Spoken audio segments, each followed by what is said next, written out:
caçar. Era para levar um pacote de fumo e deixar em um determinado canto. Toda vez eu deixava lá, e algum tempo depois sumia, ou seja, quando eu voltava para ir embora e passava de novo pelo local, o fumo não estava mais lá. Por algumas vezes eu até cheguei a achar que alguém iria pegar o fumo para uso próprio. Outro caçador, por exemplo. Mesmo tendo pensado isso, sempre respeitei. Eu costumo caçar à noite. É o horário que a maioria dos bichos saem para comer, beber água. Eu saio com 2 cachorros, o Braddock e o Pluto. Meus cachorros estão comigo há mais de 5 anos. Em um dia normal de caça, eu infelizmente esqueci outra vez.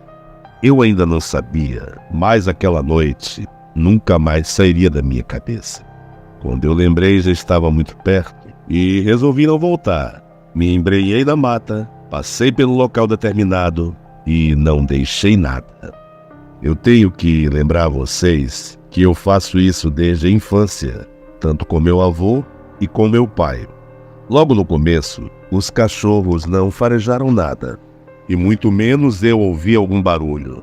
Já estava pensando que seria outra noite parada e sem caça, quando de repente, Braddock e Pluto não paravam de latir. Pensei logo, tá vendo? Era só lenda, os cachorros já acharam uma caça.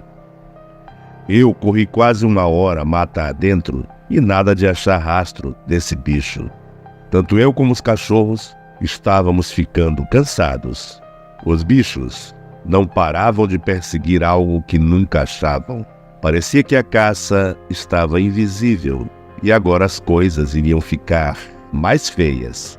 O primeiro a sumir foi o Pluto na escuridão. Ele só parou de latir e naquele momento eu vi, além de estar lascado, estava no meio do mato, cansado e sendo atacado por algo que eu nem sabia o que era. Ainda nas sombras, aquela criatura que se aproximou, que eu nem vi, parecia humano. Se movia rapidamente entre as árvores, não tinha rosto e não parava de sorrir. Era uma risada perversa que me dava um medo impossível de descrever. Era só eu e Braddock em meio àquela mata. O bicho parecia se divertir com meu desespero. Aquela criatura se aproximava cada vez mais e começou a me agredir como uma espécie de cipó. Todos os golpes eram dados nas minhas pernas, que só depois fui ver que me machucou muito, e naquela hora, com o sangue quente, nem percebi. Eu corria sem olhar para trás. Por diversas vezes eu quase caí, mas graças a Deus consegui me equilibrar. Em meio àquele pânico, em certo momento, foi o Braddock que parou de latir. Já estava dando como certo meu fim, quando o bicho falou: "Me dê do que fumar." Já sem esperança eu disse: "Amanhã eu trago seu fumo, amanhã eu trago." E como um passe de mágica, aquela coisa sumiu como fumaça. Nem sinal mais daquele ser. Eu demorei um pouco de tempo até entender toda aquela situação. Eu nunca vi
visto mais outros com ele, atravessando a estrada.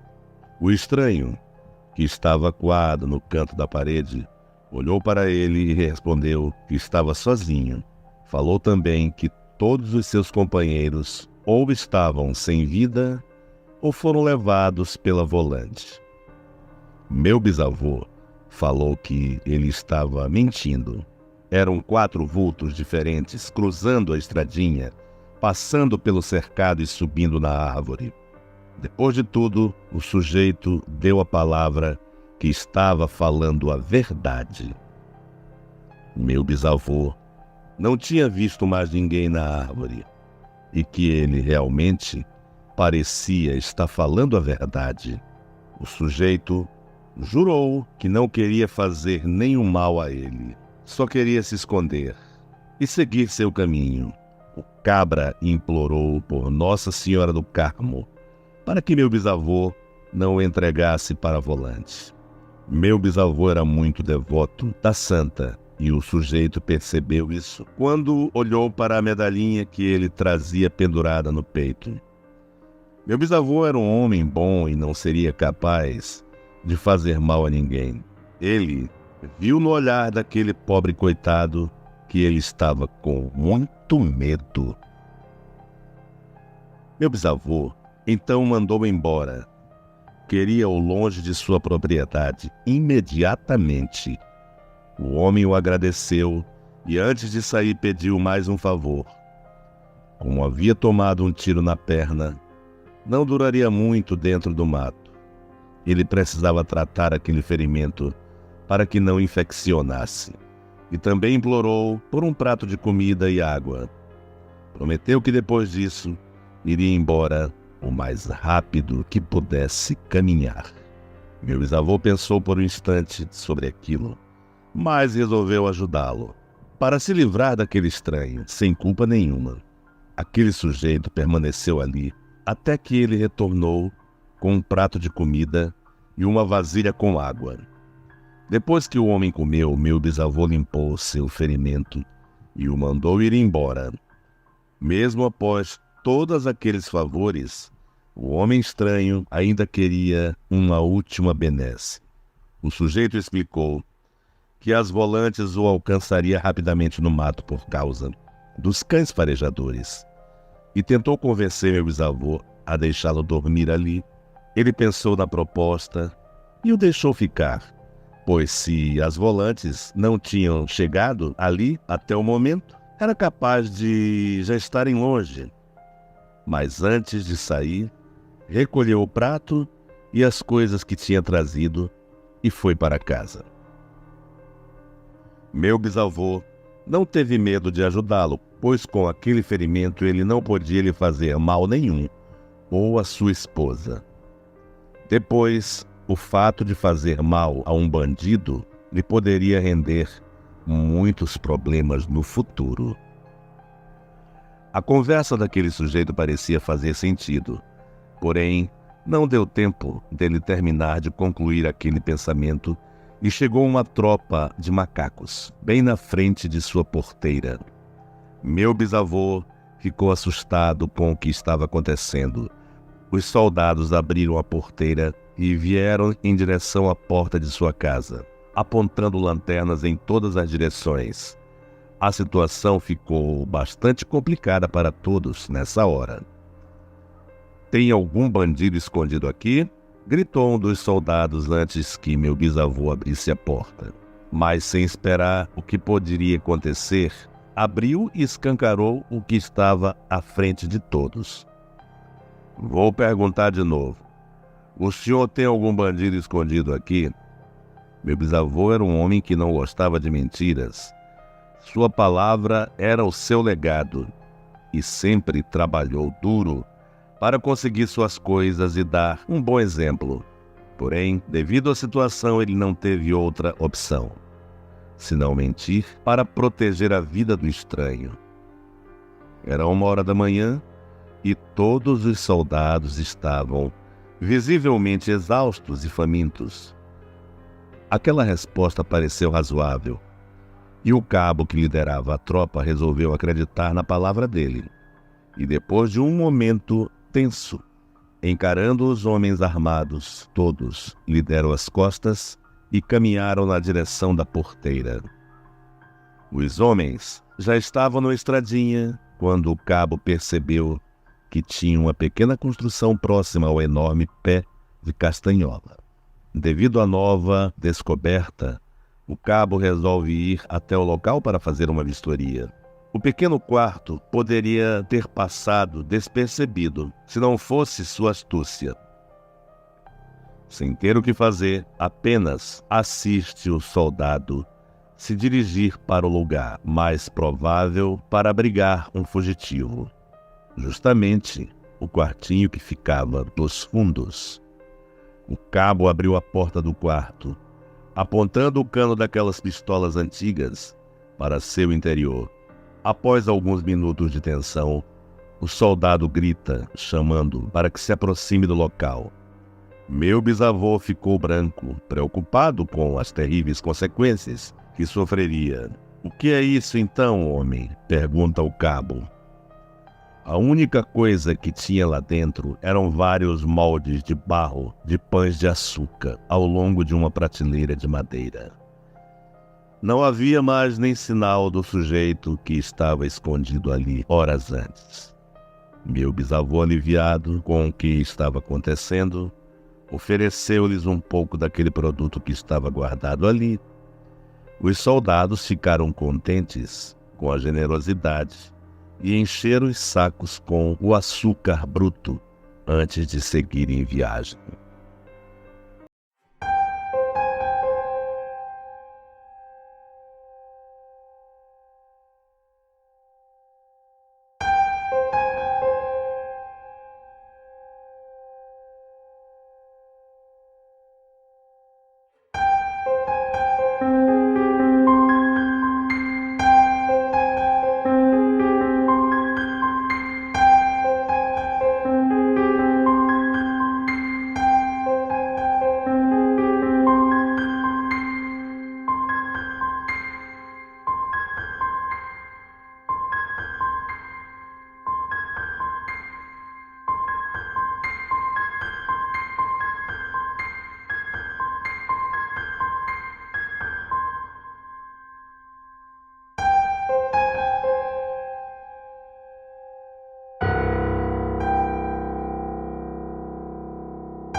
mesmo jeito, curioso do jeito que eu sou, mas não deveria ser, eu combinei com ele pra gente esperar. Morrendo de medo, ele disse que não era bem assim e que não era seguro esperar. O certo era só saber e tomar cuidado. Claro que eu não aceitei e disse para ele que só acreditava vendo. Na noite seguinte, como já tinha observado, os dois filhos deles fecharem todas as janelas e portas da casa e já entrarem no quarto para dormir, eu chamei ele e disse: João, é hoje. Eu vou dormir na sala e esperar esse tal bicho que você fala. Ainda sem acreditar muito na história dele, deitei normalmente e comecei a tentar dormir, quando de repente ouvi um barulho alto, vindo da lateral da casa. Logo, em seguida, uma respiração alta, como se fosse de alguma fera ou bicho muito grande. Eu não tive coragem de olhar na brecha da porta. Fui no quarto do seu João e o chamei. Avisei que tinha algo lá fora. E ele deu um sorriso de canto, de rosto e falou: Eu avisei para o senhor. Agora vá se deitar e dormir. Ele não vai nos fazer mal. Aquilo ficou na minha mente. Como assim ele convivia de boa com um monstro que sequer ele sabia o que era? Mesmo ouvindo o que aquele caseiro vivia, eu não podia acreditar que aquilo estava acontecendo comigo e com uma família inteira. Lidava tão naturalmente com aquilo. Por mais alguns dias que eu passei no sítio, eu voltei a ouvir o mesmo barulho, a mesma respiração, e perguntei ao seu João: como o senhor vive tão bem com algo tão perigoso e assustador? Ele disse que no começo teve muito medo, mas que depois, como não tinha para onde ir e muito menos outro emprego, se viu numa condição de não ter escolha. Ele disse que meu pai morreu e nunca soube dessa história, já que quando meu pai ia, ele fazia questão de que meu pai ficasse no quarto mais longe da entrada possível. Para ele, podia parecer normal, mas para mim, não. Eu não conseguia me conformar com aquela história. Eu ia pelo menos tentar dar algum jeito. Foi quando fui olhar algum jeito de acabar com isso. Em todo lugar que vi, falava de uma reza antiga que só um rezador muito experiente podia dar um fim tranquilo. O sítio era muito afastado, não tinha casa próxima e seu João disse que não tinha nenhum rezador por ali. Eu fui até a cidade procurar nas mercearias e comércios por algum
céu! Que criatura feia! Tinha quase 2 metros de altura. Era corcunda. Andava de um jeito diferente. Era como se usasse roupas bem velhas e tinha olhos que brilhavam. Foi passando. E quando chegou em frente à porta de entrada da casa, virou e ficou por alguns segundos ali, olhando para casa, como se fosse algo lá dentro e quisesse entrar. Eu até olhei também por algum tempo, mas estava com tanto medo que corri para a cama e me enrolei todo, da cabeça aos pés. Eu não consegui pregar os olhos essa noite. Ouvi os passos daquele ser indo embora. Dava para ouvir cada pegada dele. Ele pisava forte no chão. Mesmo assim, ainda fiquei com muito medo. Dei graças a Deus quando amanheci no café da manhã, sem dormir e com muito medo ainda. Notaram que eu não estava normal. Eu só disse que não tinha dormido bem e que ainda estava com um pouco de dor de cabeça. Acho que eles acreditaram. Pensando como tratavam seu Toim, eu não falei nada. Só depois contei para alguns amigos mais próximos, que nunca acreditaram em mim. Como era de costume, logo cedo, o caseiro apareceu e, sem falar nada, só com o olhar, eu percebi que ele também tinha escutado algo a noite passada. Chamei ele no canto e disse: "Eu acredito